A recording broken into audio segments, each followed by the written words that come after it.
Gourds are one of the more fun vegetables that we grow in the garden. They're grown for their ornamental value. In our trellis here, we sowed the small ornamental gourds and also the large hard-shell gourds earlier this summer. They've grown very well, and we've had a nice harvest. I wanted to visit with you for a short while about the two different types of gourds and the best ways to preserve them. The first small group of ornamental gourds are usually the first ones to come off the vine. And you know that they're ready when the stem attaching them to the vine has dried up and withered. Then you can pick them. The best way to harvest them is with pruning shears. Sometimes they'll fall to the ground all on their own. There are many different types of ornamental gourds. These two right here are called pomegranate. And you can see that they're a nice flat shape, very pretty stripe. This next group are pear-shaped gourds, and they come in either a stripe or a white form. And usually when you buy a mix of ornamental gourd seed, you'll get several different types growing on a trellis. Now you'll never have two different types of gourds on a single plant. These all came off of individual plants. There's one plant that grew pomegranate types, another plant that grew the pear-shaped striped ones, and another that grew the pear-shaped white ones. These are called spoon gourds right here. Now I think they're interesting because of their two-tone appearance. Very, very colorful. Now, if you don't do anything to preserve these gourds, they will eventually begin to rot.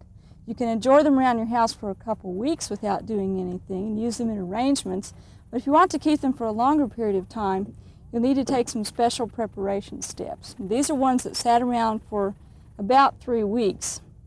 As you can see, this one right here has lost its bright color and has started to rot. The best way to preserve them is to use a mixture of 20 mule team borax and hot water, and you first dip the gourds in boiling water and then in the borax solution.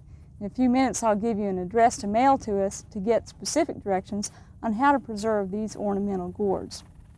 The next group of gourds are the hard-shell gourds. These are the ones that the Indians in the Southwest have used for tools for centuries. There are many, many different forms. This one I think is very interesting. It's called the crown of thorns gourd. And you also have your calabash gourd. This is one you might be familiar with, known as the birdhouse gourd. Back here are the bottle gourds. These can also have a hole cut in the side of them and used for birdhouses. Now, growing the hard shell type gourds, it's usually best to let those go ahead and dry on the vine. I've cut one today to show you what they look like right about this time of year. The stem has already turned brown, so this one's gotten as large as it's going to get. But we would like to leave all of these on the vines through the winter and let them hang there. If they fall to the ground, though, bring them inside so they're not in direct contact with the soil. But let them dry down completely. Now, these gourds I have right here that have turned brown were grown last summer, summer of '88. And they were allowed to dry through the winter, and that outer green skin turned a white, moldy appearance and dried away, and it flakes off. And you can take a piece of steel wool after it's dried completely through winter time and scrape that away, and you have a nice attractive tan appearance underneath. And then you can just polish that with some furniture wax and it will be preserved. And of course the way you know that they've dried completely is you can hear the seeds rattling around inside. By the way, this particular gourd is called Caveman's Club or Maranka. Very unusual shape and form. One last thing on the hard shell gourds, if you find that you can't get this outer skin off with steel wool, you can always use a little bit of sandpaper. In fact, if the texture is too rough for you, you can sand it down a little bit. Some people like to paint gourds. I think it's prettier just to see them in their natural form.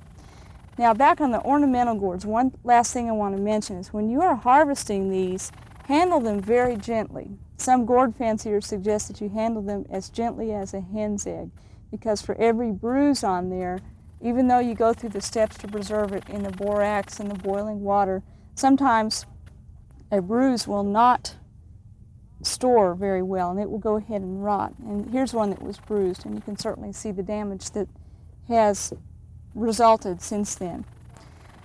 Now, in some gardens, you can get what some people think are gourds, and this is a volunteer plant that Lloyd John in Tulsa grew, in his compost bin. And it was across the previous season he had grown several types of gourds and also some cucumbers in the garden. And he'd gotten across with who knows what else. And it came up volunteer, and probably that won't go ahead and cure out and be anything normal.